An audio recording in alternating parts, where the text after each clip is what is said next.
Hello दोस्तों, हमारे YouTube channel में आपका स्वागत है। आज हम बात करेंगे टीकाकरण यानी कि इम्यूनाइजेशन के बारे में। ये बहुत ही इंपॉर्टेंट टॉपिक है, एग्जाम में ज़रूर आते हैं।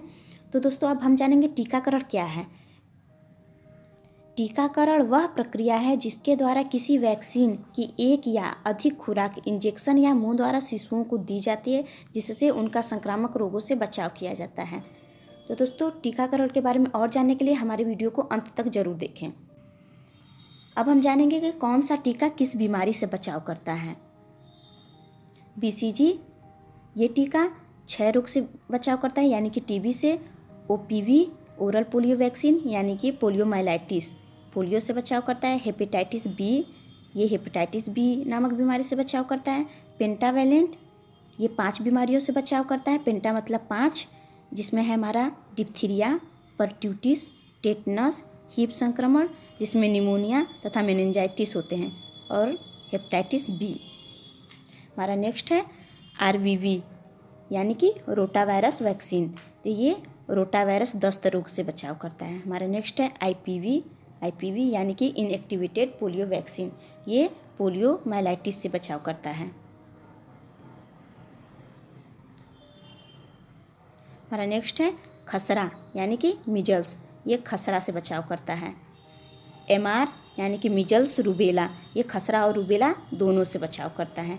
JE यानी कि जापानी इंसेफेलाइटिस, ये जापानी बुखार से बचाव करता है। नेक्स्ट हमारा है DPT यानी कि डिप्थीरिया, परट्यूटिस, टेटनस, ये 3 बीमारी से बचाव करता है। डिप्थीरिया, परट्यूटिस यानी कि काली खांसी तथा टिटनेस से बचाव करता है। नेक्स्ट है टिटनेस का टीका टिटनस नामक बीमारी से बचाव करता है। हमारा अगला है PCV यानी कि न्यूमोकोकल वैक्सीन, ये हमारा न्यूमोकोकल निमोनिया नामक बीमारी से बचाव करता है। दोस्तों अब हम जानेंगे इम्यूनाइजेशन शेड्यूल के बारे में।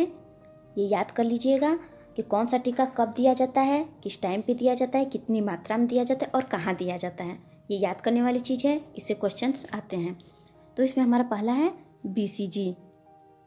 BCG का सिर्फ एक खुराक होता है, एकल खुराक। ये जन्म के समय देते हैं और इसकी मात्रा है 0.05 ml और अंतर्त्वची यानी कि बाह के ऊपर, बाईं बाह के ऊपर अंतर्त्वची यानी कि इंट्राडर्मल देते हैं।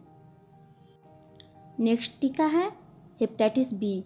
ये भी जन्म की खुराक होती है, जन्म के समय देते हैं इसे। इसका डोज होता है 0.5 ml और यह अंतर मांसपेशीय यानी कि इंट्रामस्कुलर देते हैं, बाईं जांघ के बीच एंट्रोलेटरल जगह पर। इस टीकों को बाईं जांघ के बीच एंट्रोलेटरल जगह पर देते हैं। नेक्स्ट टीका है OPV, शून्य खुराक, जन्म के समय 2 बूंद देते हैं, मुंह द्वारा देते हैं इसे। और पहली खुराक है 6 सप्ताह में 2 बूंद मुंह द्वारा। दूसरी खुराक है 10 सप्ताह में 2 बूंद मुंह द्वारा। और तीसरी खुराक है 14 सप्ताह में 2 बूंद देते हैं मुंह के द्वारा। और बूस्टर है 16 से 24 माह में देते हैं 2 बूंद, ये भी मुंह के द्वारा। हमारा नेक्स्ट टीका है पेंटावैलेंट। ये पहली बार देते हैं 6 सप्ताह में 0.5 ml के डोज में, अंतर मांसपेशी यानी कि IM इंट्रामस्कुलर, बाईं जांघ के बीच एंट्रोलेटरल जगह पे। दूसरी बार देते हैं 10 सप्ताह में 0.5 ml अंतर मांसपेशी यानी कि इंट्रामस्कुलर, बाईं जांघ के बीच एंट्रोलेटरल जगह पे। और तीसरी बार देते हैं 14 सप्ताह में 0.5 ml अंतर मांसपेशी IM, बाईं जांघ के बीच एंट्रोलेटरल जगह पर। पेंटावैलेंट का टीका 3 बार दिया जाता है, 6 सप्ताह में, 10 सप्ताह में और 14 सप्ताह में। याद रखने वाली चीज़ है, ये याद कर लीजिएगा। और इसका डोज होता है 0.5 ml और ये IM देते हैं, वो भी बाईं जांघ के बीच एंट्रोलेटरल जगह पर। नेक्स्ट टीका है हमारा रोटावायरस यानी कि RVV। इसकी पहली डोज देते हैं 6 सप्ताह में 5 बूंद मुंह द्वारा। और दूसरी डोज देते हैं 10 सप्ताह में 5 बूंद मुंह द्वारा। और तीसरी डोज देते हैं 14 सप्ताह में 5 बूंद मुंह द्वारा।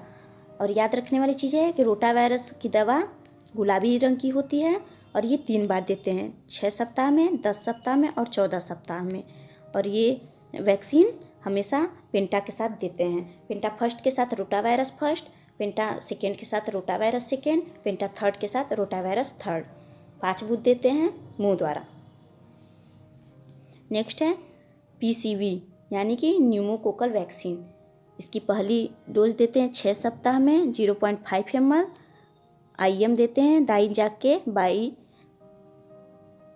जाग के बीच एंट्रोलेटरल जगह पर। दूसरी खुराक देते हैं 14 सप्ताह में 0.5 ml अंतर मांसपेशी यानी कि IM दाई जाग के बीच एंट्रोलेटरल जगह पे। और इसका बूस्टर डोज देते हैं 9 माह में 0.5 ml IM दाई जांघ के बीच एंट्रोलेटरल जगह पे।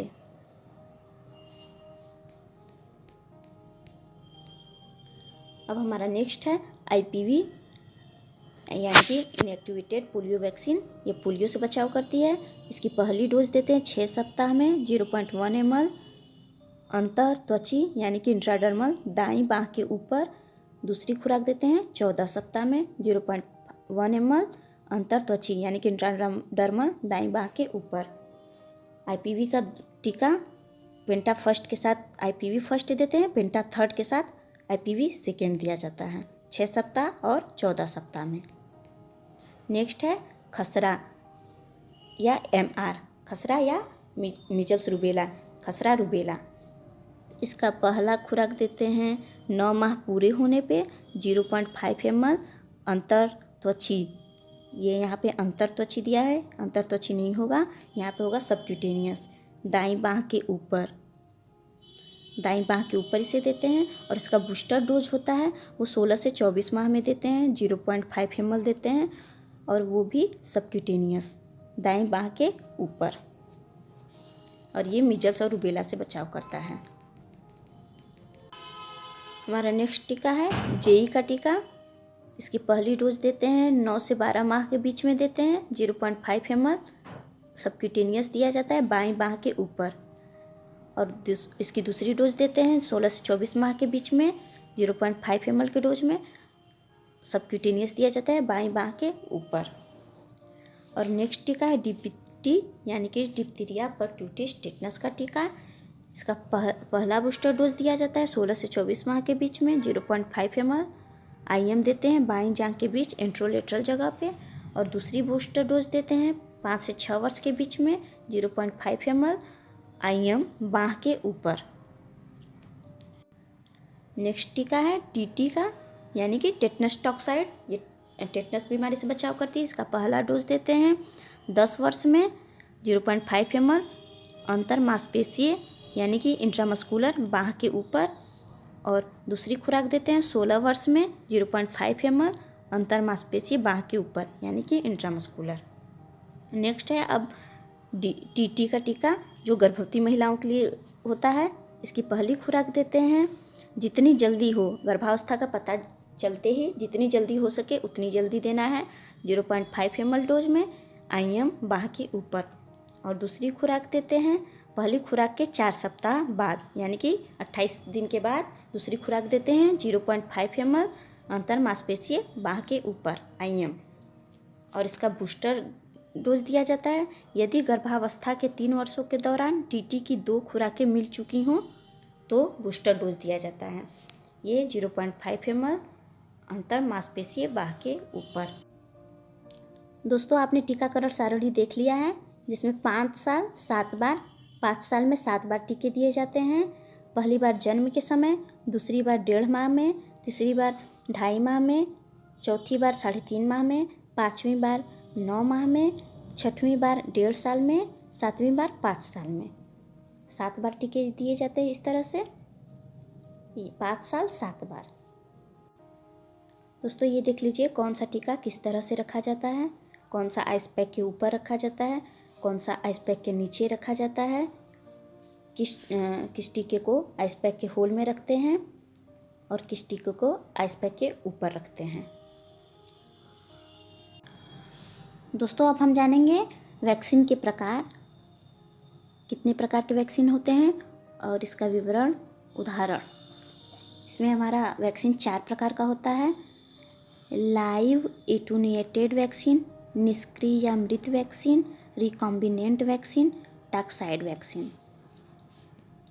इसमें हमारा पहला है लाइव एटेन्यूएटेड वैक्सीन। ये किस तरह का होता है आप जानते हैं।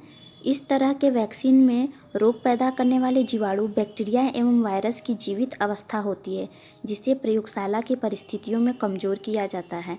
ये कमज़ोर जीवाणु शरीर में प्रविष्ट होकर रोग के एक बहुत हल्के प्रभाव को उत्पन्न करते हैं, जो स्वयं सीमित होता है, लेकिन इससे शरीर में उस रोग के प्रति रोग प्रतिरोधक क्षमता उजागर होती है और भविष्य में होने वाले संभवतः रोग संक्रमण से बचाया जा सकता है।